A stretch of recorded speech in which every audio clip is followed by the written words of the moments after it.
ये तय हुआ है कि जो बात डीजीपी साहब के यहाँ चर्चा हुई थी, पटना में अगले 2-3 साल में एक फ्यूचरिस्टिक ट्रैफिक प्लान बेहतर कैसे बने, उसके लिए इंटर डिपार्टमेंटल कोऑर्डिनेशन मीटिंग कम वर्कशॉप होगा,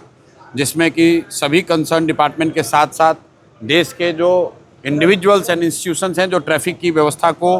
बेहतर बनाने में मदद कर सकते हैं, उनकी बैठक 1 सितंबर में की जाएगी। नमस्कार, आप देख रहे हैं न्यूज़ फोनेशन में हूं आपके साथ नरोत्तम सिंह। बांकीपुर के विधायक और जनसुराज के सूत्रधार प्रशांत किशोर बिहार के मुख्य सचिव प्रत्यय अमृत से मुलाकात करने के लिए पहुंचे हैं। बिहार के मुख्य सचिवालय घंटाघर स्थित प्रत्यय अमृत के दफ्तर में प्रशांत किशोर बैठक कर रहे हैं। बीते दिनों उन्होंने बिहार के डीजीपी से भी मुलाकात किया था। बांकीपुर सहित पूरे बिहार के कानून व्यवस्था, बांकीपुर में लग रहे जाम सहित कई अन्य मुद्दों को लेकर उन्होंने डीजीपी को अवगत कराया था और आज बिहार के मुख्य सचिव प्रत्यय अमृत के साथ वो बैठक कर रहे हैं। प्रत्यय अमृत के साथ उनकी आज बैठक निर्धारित थी, बैठक समाप्त हो गई है। क्या कुछ बातचीत हुई है, किन मुद्दों को लेकर प्रत्यय अमृत से प्रशांत किशोर की वार्ता हुई है, बिहार सहित बांकीपुर के कई अहम मुद्दों को लेकर आज प्रशांत किशोर और प्रत्यय अमृत के बीच में चर्चा हुई है। क्या कुछ जानकारी प्रशांत किशोर दे रहे हैं, छोड़ जाते हैं आपको इस वीडियो के साथ। साहब के ऑफिस में हुई थी, एक तरीके से ये उसका फॉलोअप मीटिंग भी था। उसके अलावा जो नॉन पुलिस इश्यूज़ हैं इंफ्रास्ट्रक्चर रिलेटेड या सिविक कम्युनिटीज या सरकारी योजनाओं को लेकर, उसको लेकर भी चर्चा हुई। तो मुख्य सचिव, डीजीपी साहब और सरकार के वरीय जो अन्य 5 प्रिंसिपल सेक्रेटरीज थे वो मीटिंग में थे। उनसे जो बात हुई उसके आधार पर ये तय हुआ है कि जो बात डीजीपी साहब के यहाँ चर्चा हुई थी, पटना में अगले 2-3 साल में एक फ्यूचरिस्टिक ट्रैफिक प्लान बेहतर कैसे बने, उसके लिए इंटर डिपार्टमेंटल कोऑर्डिनेशन मीटिंग कम वर्कशॉप होगा,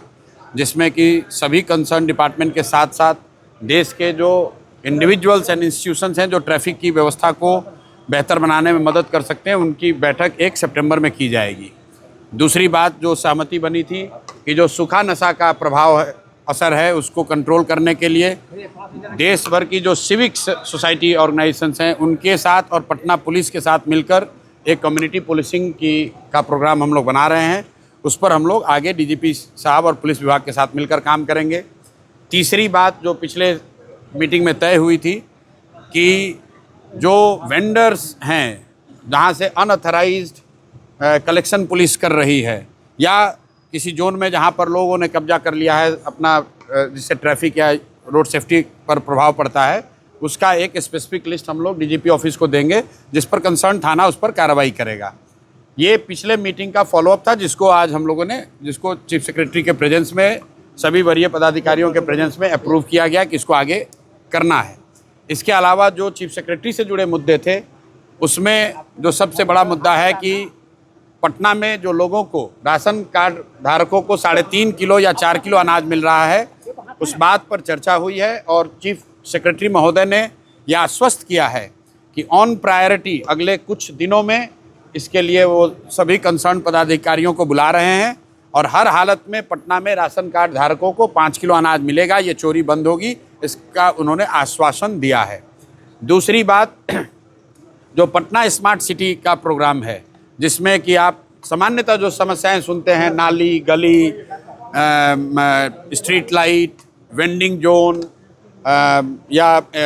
जो ड्रेनेज की समस्या है, इस तरह की जितनी समस्याएं लोगों ने बताई थी, वो पटना के म्यूनसिपल कॉरपोरेशन म्यूनसिपल कमिश्नर भी थे वहाँ मीटिंग में, उनके साथ चर्चा हो गई है। उसको कैसे बेहतर बनाना है उसके लिए एक पूरा विस्तृत हम लोग प्रयास अभी शुरू करेंगे।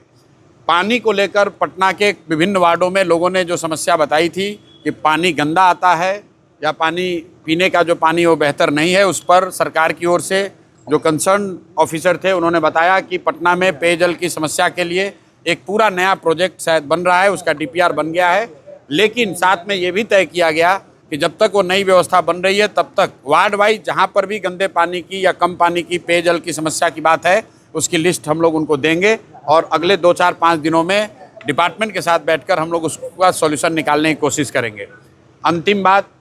जो एजुकेशन को लेकर हमने घोषणा करी हुई है कि यहाँ पटना में बांकीपुर क्षेत्र के सभी स्कूलों में अगले 1 साल में गुणात्मक सुधार होगा और अगर नहीं होगा तो बच्चों को प्राइवेट स्कूल में पढ़ने की व्यवस्था की जाएगी। इसको लेकर एजुकेशन डिपार्टमेंट के साथ चीफ सेक्रेटरी की अध्यक्षता में एक बैठक आने वाले दिनों में बुलाई जाएगी, जिसमें हम लोग पार्टिसिपेट करेंगे। उसके बाद आपको बता पाएंगे कि स्कूल को लेकर क्या क्या निर्णय आगे किए गए।